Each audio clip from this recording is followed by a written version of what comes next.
Hello everyone, welcome to Rainbow Infinity.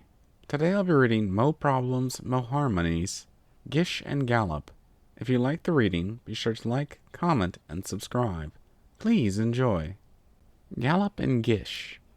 There's a subtle rhythm to life, one that permeates everything in and around Trixie Lulamoon. If she mentioned it to her classmates, they might mention magic, capital M quite intentional, rather than the paltry, lowercase m affixed to her own acts of illusion. She would disagree vehemently, however.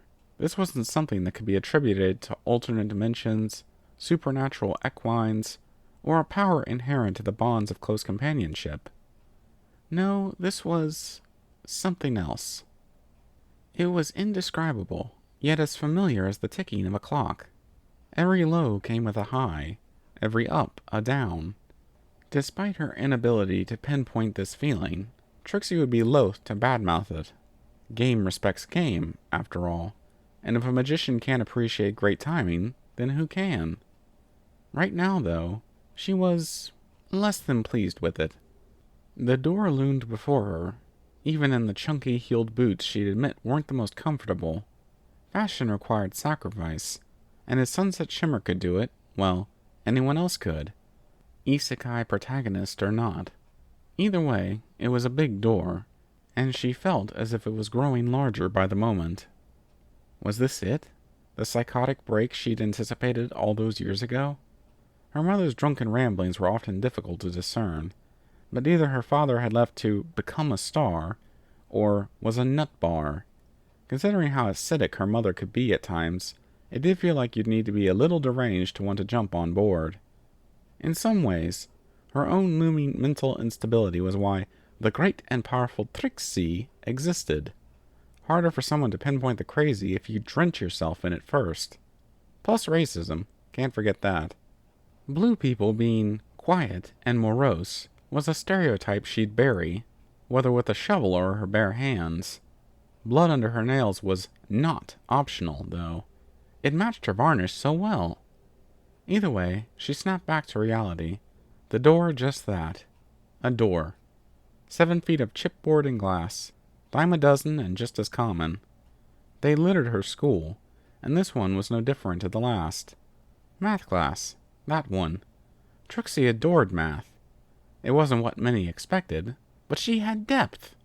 Oh yes, did she ever. Woe betide the fool who declared the great and powerful Trixie a one-dimensional figure. She loved math. She crocheted. She had a long-winded and slightly unsettling obsession with a fictional character who engaged in far too much violence for her desire to do good. Bugs. Yes, bugs for her enemies.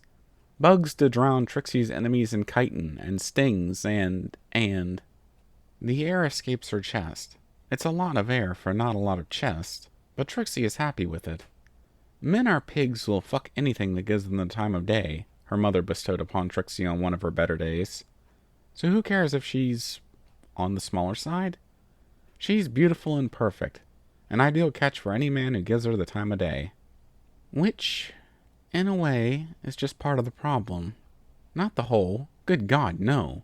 No, the last time she tried speaking about everything, Trixie watched the teen's eyes slowly drift in opposite directions.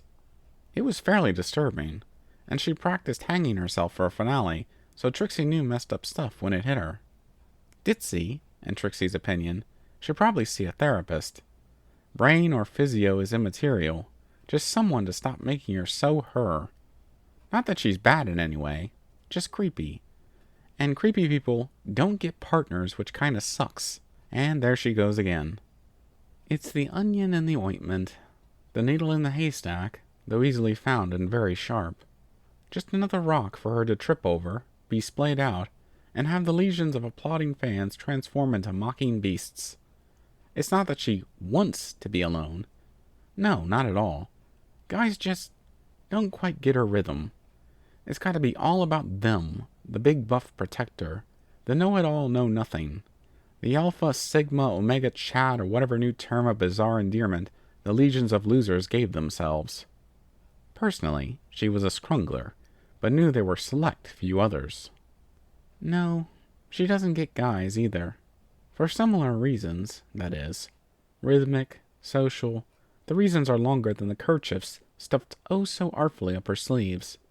Still, they're rock solid, unlike the door, and oh dear, she can't enter through something so clearly unsafe. It's straight thoughts and muddled lines that direct her inside, the clicking of her boots on an incongruously tiled floor raising more scattered notions. What was this place for before its current designation? A kitchen? A lab? Canterlot High was frugal, shifting rooms as need be, so you could never quite tell what was what. All the same, yet not. Cheapskates. Taking a seat in the room, empty save for the expected whiteboard and circle of seats, Trixie daydreamed to stardom. The money wasn't her only goal. Growing up in a single-parent household, where more thought was placed on what liquor was available over the amount of clothes, led to a mindset that didn't just focus on the material. Oh no, that was mundane, boring.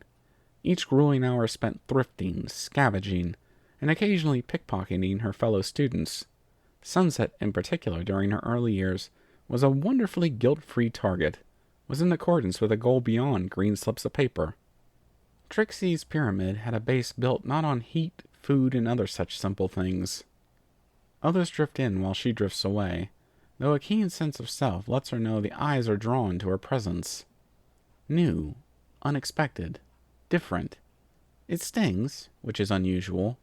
Normally, the ever-present crowd fills her with euphoria, a sense of being. Perhaps it's a self-fulfilling prophecy. Tragedy, self-prescribed. All for the neat, low price of a bus ticket. She despised evening buses' surge pricing. Money was dumb. Words are said, a few faces, familiar and otherwise, gaining courage they lacked among their peers.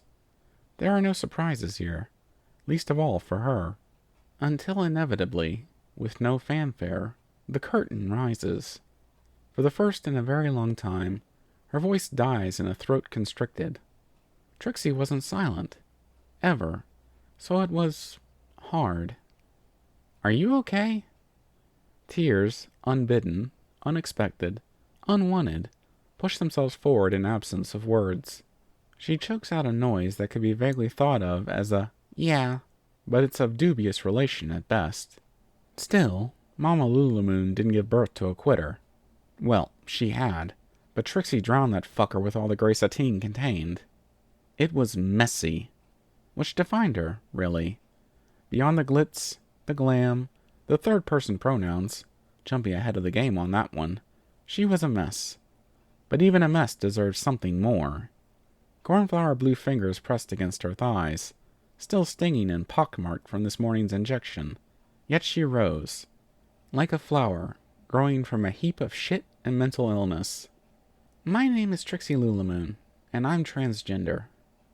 Thank you for listening in. I hope you enjoyed the reading. Until next time, stay tuned.